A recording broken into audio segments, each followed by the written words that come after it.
nice. I was in a t-shirt a moment ago, but I thought I would pop a shirt on. Okay, look, Reno, obviously I've had a chat with James. Appreciate we're kind of picking this up as a sort of second part of the process, and I'm sort of picking up from a colleague as well. Yep. So this is a kind of refocusing, obviously a repitching of some of those more important areas, and those are, in inverted commas, interesting times you just mentioned, which I'm sure will frame the story as we work through. Right.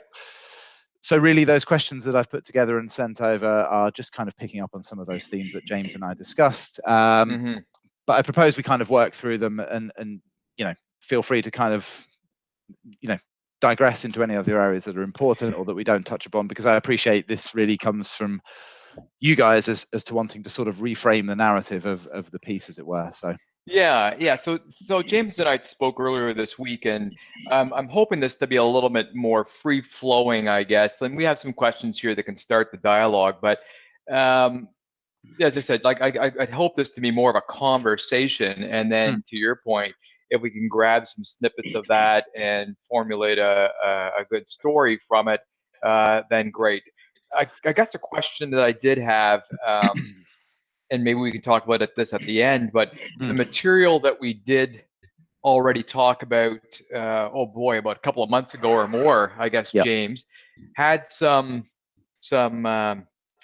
comments made about the vendors that we were working with, and is that still going to be part of this, I'm assuming, or? I mean, it's part of our model. Certainly one aspect of it, in that obviously the vendors and the partners produce funding. They pay to advertise against the piece, obviously. How much you want to mention those vendors and how much we don't go into those vendors, of course, is your prerogative. We don't have you forced to say great things about each vendor, for example. But obviously, Amber would have fed those questions in, all those points in, with that in mind, if that kind of makes sense. So we're going to meld or put together the audio or the feedback from, or the questions that I answered from the last session, augmenting it with today's session to put together a more fulsome article. Is that the plan? Absolutely, which is why I haven't asked you a lot of those kind of background questions again. We have that information. There's no need for us to go over that again. This can purely focus on these kind of new areas and this new kind of themes that you want to discuss and you want featured in the piece. Okay, good to go. Okay, well, let's get started. As I said, we'll keep it relatively free. Anything you want to bring into the conversation, go for it. But I mean, I guess we'll start off, firstly, reframing the first question immediately, off the back of just a quick chat with James. Obviously, it's apparent that I was a little unclear about those two sort of separate plans, the overarching 5-year plan and the 3-year IT plan, which James obviously informed me that you're at the end of, currently embarking on creating a new plan. So maybe that's a good place to start to frame where we're going and how COVID plays into that. So perhaps you could sort of tell me, for my benefit, certainly, I guess, about the culmination of that 3-year IT plan. And where that kind of leads you in terms of forming that new IT plan to carry out and progress through the year and into the future, if that's okay to sort of get the ball rolling. Sure. Yeah. So in 2019, we kind of closed the 3-year IT strategy, which was a strong focus on investing in the business of IT, is what I call it. So we exist here for two things. We want to deliver good solutions for our business partners to address their challenges and opportunities. But if we don't have a well-oiled IT organization, it's difficult to deliver those solutions to our business partners. So while we were delivering those solutions to our business partners, we reinvested in IT. And those 3 areas that we did invest in was cloud first across all of IT, agile development methodologies across all of IT, and reorganizing the IT structure, flattening the IT structure, and aligning the teams or the groups or the individuals into teams aligned to our business partners, all with a purpose to better deliver solutions and address the problems of our business quickly, with scale and ability to shift and change our mindset based on whatever the business challenges that we saw coming there. How has that afforded us and what we call our digital strategy here at HOOPP as a result of COVID. All of those changes in adopting digital for IT and rolling that out to our business clients has afforded us to make the move from working physically at our office to now 700 individuals working from home. So that transition for us was relatively easy in terms of making that move because of the strategy that we had. Sure. Yeah. And it almost was fortuitous that you'd completed that strategy when this happened. Obviously, I don't want to sort of use those words in the article, but I mean, was it as seamless as you said there? Were there still challenges? I mean, what were the sort of the main benefits? I'm assuming obviously moving everything to the cloud really afforded you the advantage to network and work remotely. But what were really the sort of key benefits of that sort of agile and that cloud first approach, would you say, in terms of COVID? Yeah, so I think it all happened on the Thursday of March 12th for us, when we really were observing what was happening across the globe and what the impact was going to be to our organization. It was that evening that we decided to say, okay, we're moving our 700 workers now to work from home. We had practiced, we had looked at working from home as part of our business continuity plan, but not at the scale of moving 700 individuals. That Friday through to over that weekend, so the 72 hours of getting ready to accommodate 700 workers from home was, as I was saying to James the other day, there was heroics there in terms of the IT staff to make that happen. We found that as we started getting folks moving to work from home on the Friday, and even supporting them through the weekend to get ready for the Monday, that our virtual private network was having some performance challenges. Because we were in a cloud-based solution, we were able to procure additional hardware through development operations, or DevOps, and we actually spun up another virtual private network for our organization. We mobilized most of the IT team to test that, ensure that the functionality was there and that the speed was there. And by business day on Monday morning, we were able to accommodate, again, the 700 folks hitting that virtual private network to support our business with very minimal disruption to that business. So in a traditional data center or a traditional workspace, you probably didn't have that capability to go and procure that hardware and that compute as quickly as we did, because we were in the cloud. So if we didn't have those capabilities, if we didn't have even the way that we work in terms of agile and our teams and the focus, I don't think we would have been able to do what we did to accommodate our business in a 72-hour period. Amazing. That's impressive. I mean, obviously there are concerns around that remote working. I mean, I'm assuming part of the original 3-year IT strategy, cybersecurity and so on was a big part of that anyway. Obviously, you know, many interviews we've done recently with cybersecurity experts, that's the pinch point. I mean, was that a concern for you, that vast move to remote working? Was there anything you did to mitigate that, or had the plan covered those areas off already? Or so that's a great question, Matt. And for us, it really was just moving folks from the physical office out to their homes, the back-end infrastructure already being in the cloud, already being secure because of our 3-year strategy, wasn't really a concern for us. There was some concerns with respect to folks on their personal desktops and how they practice their safety in terms of securing their desktops, but we have the tools in place that would mitigate that. And we had some notifications that said, hey, you do have a situation on your desktop, and we resolved that before it got to our network. So again, fortuitous because of our strategy of moving to the cloud and our infrastructure being in the cloud. It was already secure, and we didn't have any concerns to scramble and make sure that we had those measures in place. It really, all of our processes, the way that we run our business, all of our cybersecurity are continuing to operate as they normally would. It really was just the moving of 700 folks out of their offices to their homes that was the big challenge. Great. Yeah. I mean that move, and this may be something you want to talk about, or perhaps not, because it's not specifically IT focused, but obviously there's a sort of a change management and a cultural management aspect of that too. Certainly from other leaders that I speak to, I mean, is that something that either you, Reno, or James, or indeed HOOPP as a broader organization has had to manage, and if so, how has that been managed, and has IT played a role in that? Yeah, and that's a great question as well. And I think that's probably the biggest change that we did have was, again, our business processes primarily were digital. We did see some change in terms of prioritization from our business to say, oh, we need to automate some of this work now that we're actually physically working from home. But for the most part, we had the collaboration tools in place. We had the infrastructure in place. We had Office 365 and again, collaboration tools that were in place for our business to operate. The difference was that we're now working from home. You didn't have that physical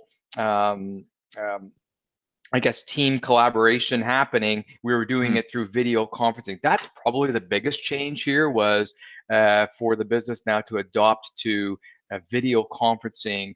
And there was some, there's some idiosyncrasies with that. And there's some probably opening up and sharing of your personal homes to individuals that was a bit of a challenge. And we saw that. And for the most part, our organization embraced that. And, you have a video conferencing call going and you got kids running around in the background, dogs barking, et cetera, et cetera. That was probably the biggest cultural change for us was, wow, I'm really opening up my personal life now to the business partners that we work with. So, but as far as our process isn't working, I think because of the tools that we had, because of the collaboration tools that we already had in place, it allowed us to move to working from home relatively easily. Yeah. James, do you want to add something? Yeah, I'm gonna jump in real quick. Just a side note on the sort of seeing each other in our own homes and the kids and the pets running around. I've had actually a lot of people that actually quite like that. There's sort of an intimacy to that where we're getting to know each other, on a slightly deeper level than when we're all just in the office in our suits, right? Yeah. And in terms of those collaboration tools too, I'd point out, like, Teams has been kind of the critical one. And I think we had it. We'd been taught to use it, but we had not been remotely using it to its full capacity. So, kind of necessity being the mother of invention. Once we all found ourselves at home, we started to really explore that tool more and go, oh, wow, it can do this, we can do that, we can do that, we can do that. So it kind of forced us to really discover the full power of some of these things as well. Yeah, that's a great point too, James. I think the fortunate piece, though, is we had that infrastructure in place. We had the tools in place. We had rolled that out. Again, Matt, to your question, was it fortuitous? Did we anticipate this? We saw that collaboration was a big part of how we work at HOOPP, particularly in IT, and particularly because of the teams that we had created through our IT strategy that we leverage these tools. Now, to James's point, moving to home and saying we had these tools, there was a ramp up and an education for folks to say, oh, that's how I do this. These are the Teams channels that I can use. This is how I can collaborate on a document. But that foundation was there already for folks to move. Now, did HOOPP embrace working from home prior to March 12th when we immobilized 700 individuals? No. It was one-off. It was spotted. You would go out, maybe 2 days a week or something. But in order for us to immobilize those 700 clients now in week 8 of working remotely, yes, of course, it was a huge change and cultural change for us.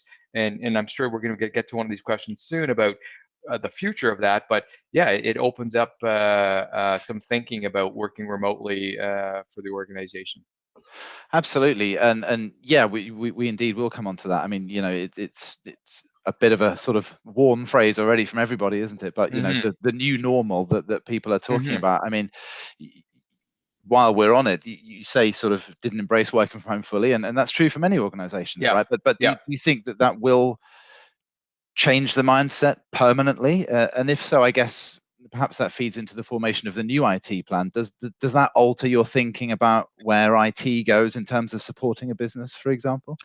Not really. Yeah. Okay. I think that if we look at our long-term digital plan across the organization, if anything, it has reorganized some of the prioritization of some of the digital initiatives that we had. And we saw that out of the gate in week 2 and working from home. There were some processes that were manual and we needed to automate those. But again, because of our ability to be agile and be nimble, we were able to reprioritize some of that work. And deliver solutions quickly to our business that that automated some of those manual processes. If anything, from an IT perspective, in the support that we're doing in our back-end infrastructure, we're in a good position, whether it's working from home or working at the office. The change that we have now is supporting 700 clients from their home. And we have adjusted our strategy as a result of that, extending that to some of our partners for supporting individuals in their home, whether it's deploying laptops directly to them. We're now accountable to a certain degree to manage bandwidth between clients and up to the edge of the client. So those are all new things that we're exploring, and we're adopting on the fly. Okay. Yeah. I mean, maybe a little more externally, but in terms of the business and that overarching strategy that we're talking about, and again, I don't know if there's an area that we can go into too much, maybe so, but I mean, has it affected or how has sort of COVID and that readjustment changed, affected, alter the wider industry and how companies such as HOOPP, for example, deliver services? Do you think that that's a huge change? I think for some organizations, absolutely. If you're not fortunate to maybe be a business that leverages compute to run your business, working from home is just, you can't do it. HOOPP is in one of the positions that we're two businesses. One, we're an asset management organization that, of course, has been impacted by the volatility of the markets. Again, our ability to scale our compute and deliver what we do for our investment management folks has been huge through this period of time because of the volatility in the market. So we've seen transactions that in terms of volumes we haven't never seen before happen over this period of working from home. Again, our ability to meet that for our business partners because of the way that we work has seen that productivity actually go up. So we've been able to scale and meet that demand because of how we work here at HOOPP. Same goes on our pension administration side of our business. We've been able to continue to deliver the services to our members and our pensioners working from home, adopting the technology we have, whether it's soft phones on our laptops to be able to take calls for our members. But that productivity has not dipped. It's actually gone up because of the focus, I think, of folks working from home. Is that a false sense of productivity increase? I would say yes, because folks are so focused right now on no other distractions. Maybe there's some children at home and some education that you have to do, but other than that, we're solely focused on work right now. And but I think we're fortunate that our business can adopt and still continue to work from home. So yeah. That productivity thing is very true. I certainly find I've been more productive, and I think you're right. I think it's about you've got the tools that you have, certainly as you're saying, that you've implemented, and you do remove a lot of the distractions from remote working. I mean, I was interested in your point as well, James, about yes, you have these tools and this infrastructure in place that was part of that plan, but you're exploring new ways to use them and maybe perhaps realizing new capabilities and so on. I mean, are there any other examples of that perhaps have come to the fore, as a result of these changes or anything like that, or? I think from all of our executive team, as we work from home, we're looking at opportunities to further broaden our digital strategy in terms of what we do. I think from our pension side of our business as well, there's opportunities to automate some of the experiences from our membership. But on our investment management side, we've always seen technology and digital as a differentiator for us, whether it's the applications that we develop or just to what I said, the volumes that we saw over the volatility in the market. In order for us to be able to react to those, if we didn't have the ability to grab compute in the cloud, we wouldn't have been able to do that. So in distressful markets, we've actually been able to increase our assets under management as a result, and that's directly related to the technology that we have. Great, and yeah, you may not want to talk about competitors, sure, and other companies in the sector, but I mean, it is how far ahead would you say that this has sort of put HOOPP? I mean, are other companies in a similar position? Do you really see that this structure that you've put in place is a real distinguishing factor for HOOPP to others, or? I think it is. I can't really comment on other organizations. Sure, of course.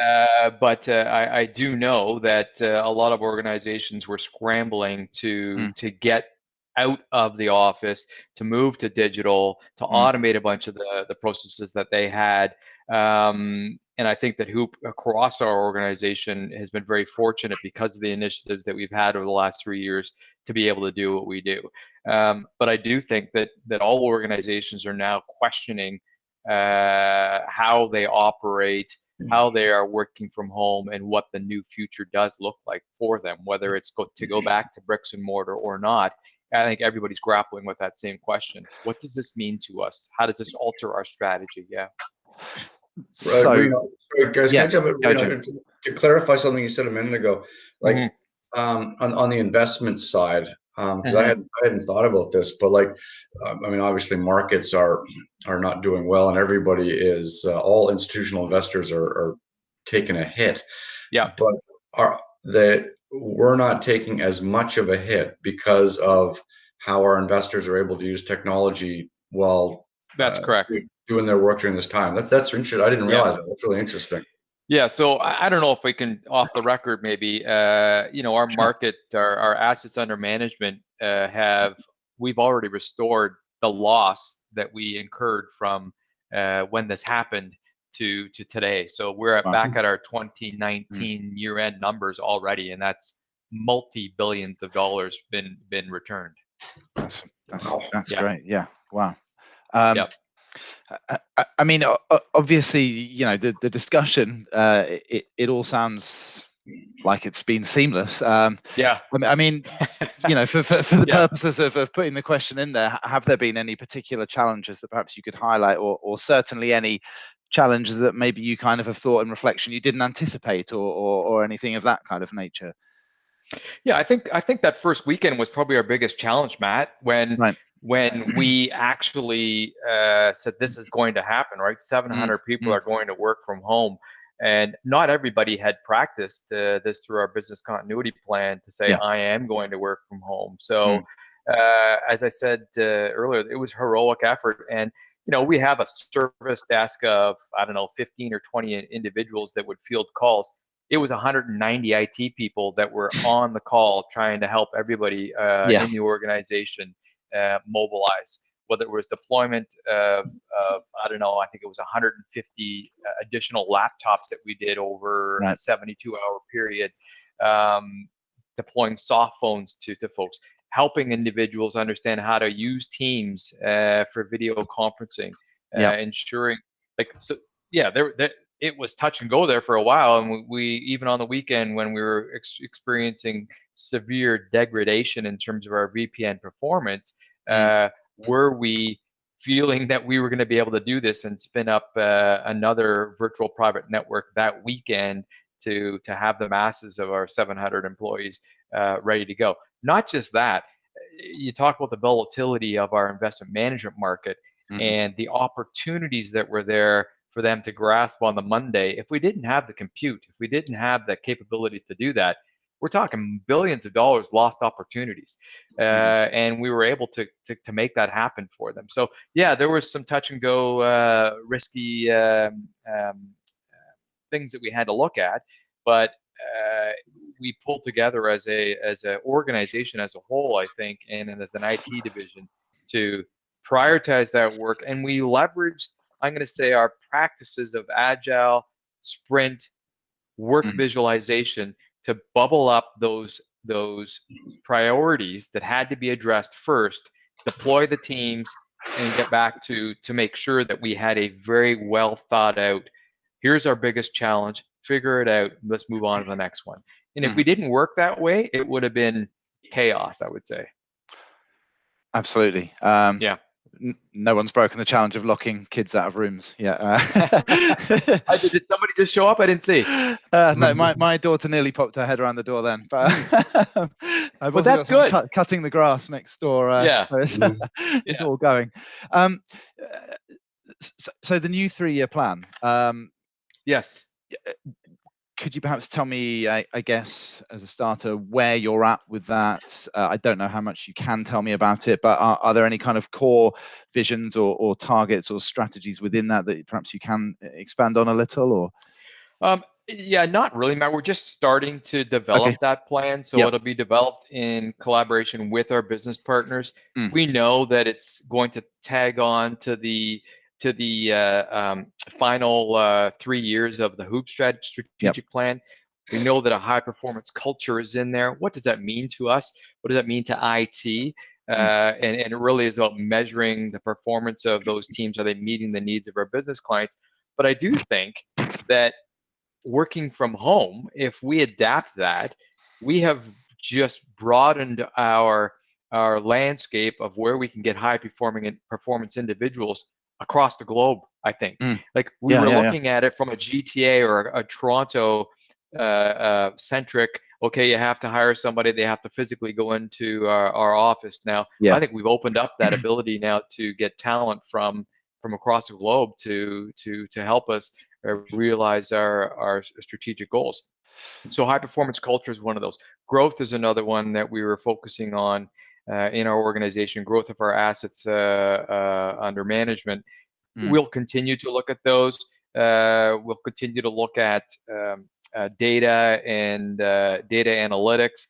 But again, we're just formalizing that strategy that will be delivered by the end of this year. So yeah.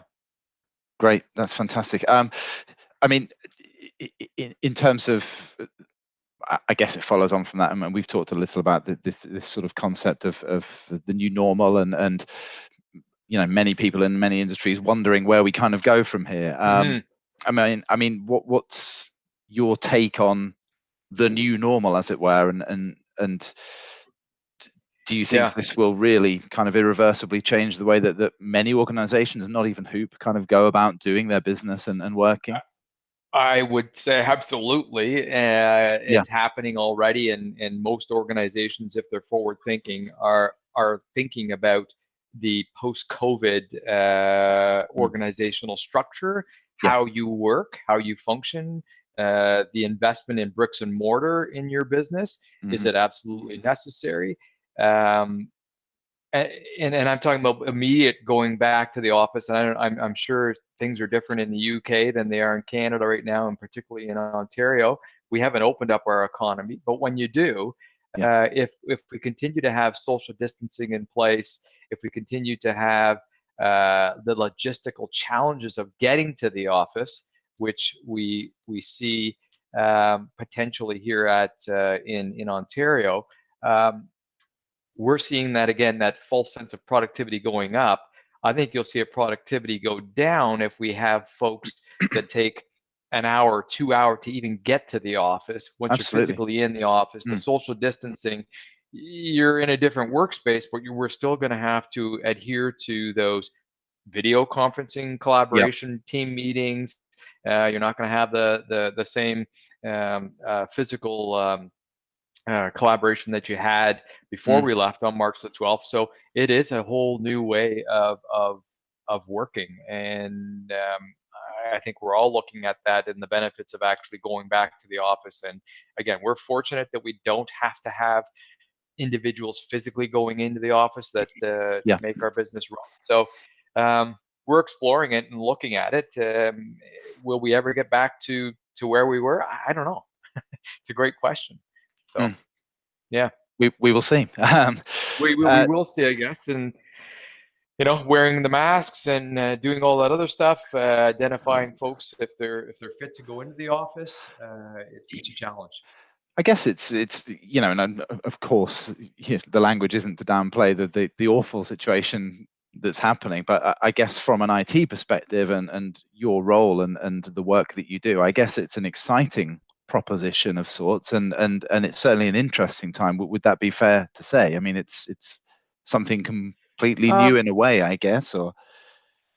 Yeah, of course it is. Yeah, and I'm an extrovert. I love to be in socializing with folks. So it's a challenge, right? You talk about the challenges there. I would say that you hear and read about the mental aspects of we're all human beings and we want to be with people, and this is very difficult for us. So from an IT perspective, it's a new adventure, and like I said earlier, of supporting 700 clients remotely now. So we've now taken on the support of those folks and working from their homes, and the whatever the challenges that might be, whether it's internet bandwidth or whatever. So it's a new challenge for us. Is it something that's insurmountable? No, but it's definitely changes the way that we will think, and will be added to our next 3-year strategy as well. How do we adopt and support those folks that physically want to work from home now? And to James's point, the collaboration tools, the Teams tools that we're using are that more important for us.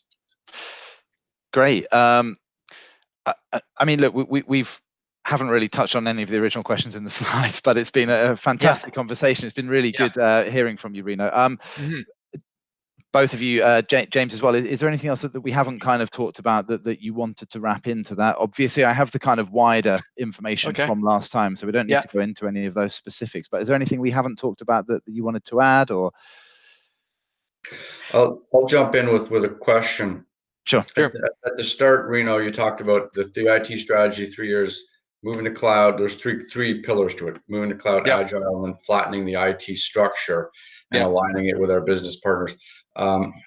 Forgive me if I missed it, but during the conversation, did you talk about whether that third one got put to the test in COVID, the flattening the IT structure? Like, did that change help us during? I mean, you talked about cloud, talked about agile, but what about that element of it? Yeah, that's a critical piece to the way that we work. Why? Because you do not have that hierarchy, red tape of decision making. So the teams are empowered to make their decisions and own those decisions. That gives us the speed and the agility to do what we do. And there was a bunch of automation and process automation that happened in those first couple of weeks. The teams just did it. They didn't have to go and get the approvals of folks, and they're very aligned and in sync with our business. Therefore, they understand the challenges and opportunities. In a traditional IT workshop where you have a separate development shop and a separate business requirements shop and a QA development shop, it takes forever to get something done. So we would probably still be sitting here debating on whether we should deploy another VPN in the cloud or not weeks after, because it takes so long for things to happen. So the reorganization and the flattening of the organization increases our agility to make decisions, for sure.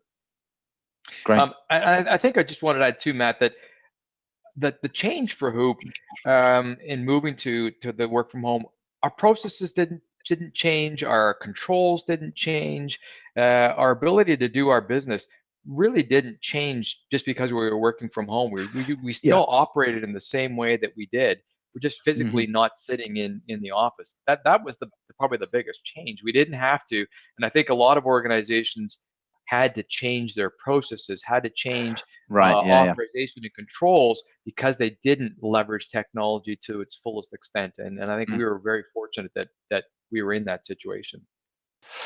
No, absolutely. That's understood, and yeah, all kind of taken on board. I mean, I'm happy that we've covered off a lot of the main areas that I consider in the first instance. I will add that inevitably there's always another question that pops up.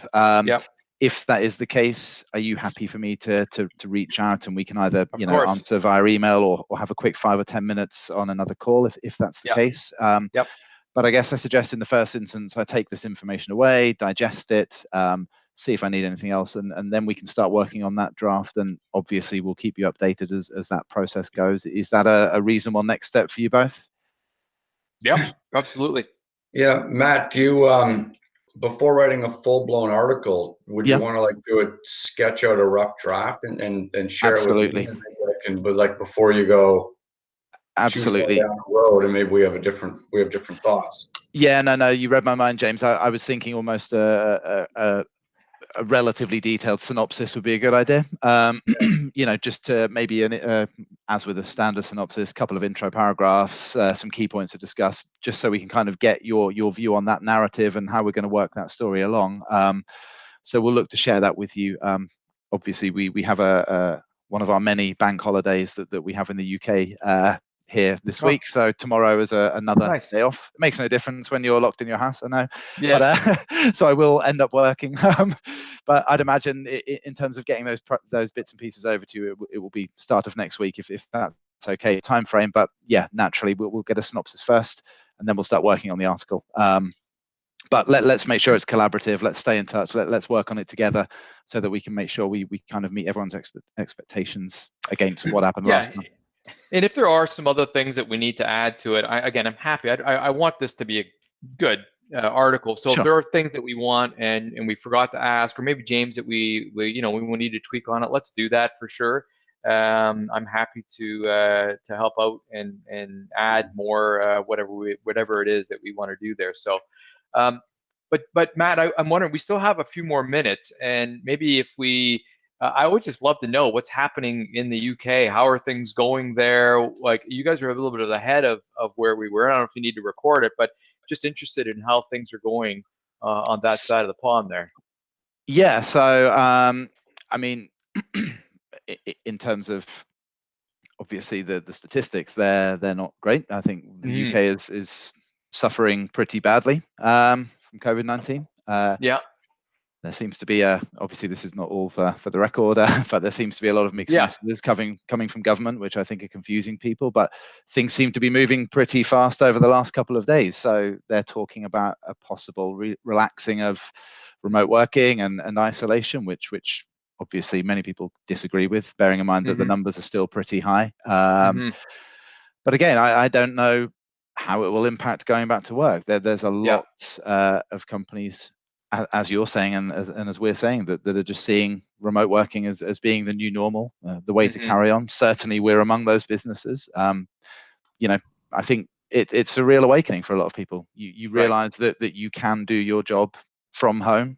Everything you need is within this nice little box here, the laptop, and it's but it's still a quite a serious situation here, I would say, which certainly from a personal level, I was very surprised that they're talking about relaxing a lot of our social distancing and isolation measures, even talking about potential kids going back to school very soon, which again seems quite surprising. I don't know where you're at in terms of those measures over there. Is everyone still on lockdown completely, or so we have a federal government that governs all the provinces, and then each of the provinces has their own premiers, and each of the premiers is kind of taking their own decision making in respect to how has COVID affected the province itself. Some of the provinces are relaxing some of the COVID restrictions. As far as I think it's BC, James, that was talking about opening up schools again. Yeah, I think so, yeah. And I think Calgary or Winnipeg, one of those two, same thing. They weren't as hard hit. Toronto, Ontario being one of the larger provinces, Quebec being another large province that I think Quebec was ahead of Ontario in terms of its number of cases and deaths.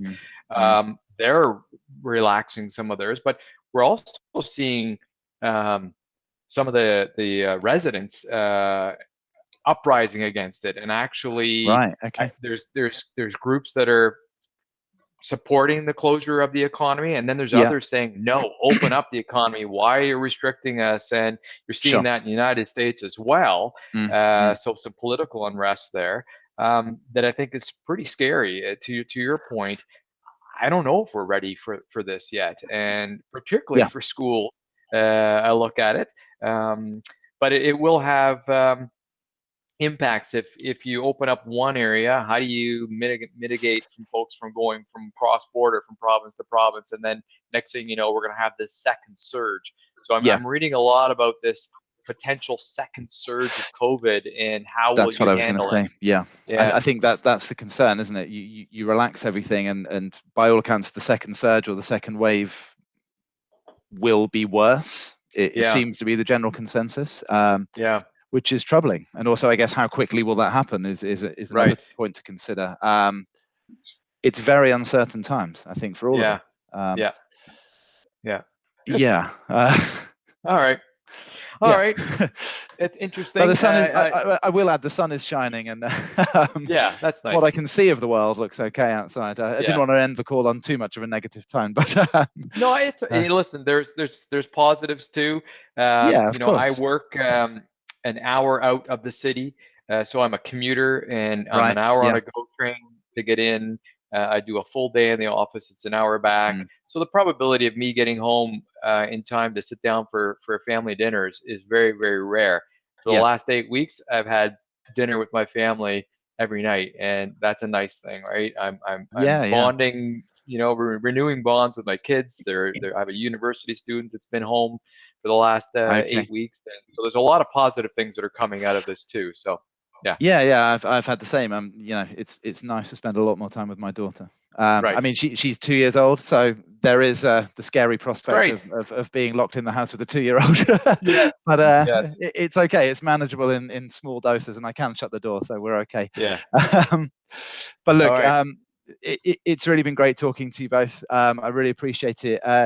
James, on the images, we don't have an FTP, but do you have one that you can give us credentials for, or any details for that we can access and get what we need? Would that be workable? If not, the WeTransfer would be manageable, if that would be the easier option. Or okay, I'll look into that. Yeah, we can do that, James. We can set up a Dropbox or something for you to do that. Just I don't know who your business rep is on your side, James, but you can get I think it's Ryan Van Luchtenhausen can set up something so we can drop an image there. Great. Are you talking about my images? We've got shots of just from around the office. Oh, nice. Photo shoots that have been done, including a really a good set from IT folks, sort of collaborating and working with sticky notes on the glass wall. So it's cool. Good. Now saying that, I do need your headshot still. That's a picture of you, Reno, is still lacking. Yeah, it is lacking because it's just they're all bad. But I think the reality is that's just the way I look. So I don't think I'm going to change that. So yeah, I will have something for you today. We can still use Photoshop remotely, Reno. There you go. There you go. All right. Hey, look, I'll leave those things with you. But it's been great speaking to you both. You take care and you stay safe. And James and Reno, I'll share that synopsis with you as soon as we can. Okay. Okay. Ciao for now, guys. Thanks so much. Take care. Bye. Bye-bye.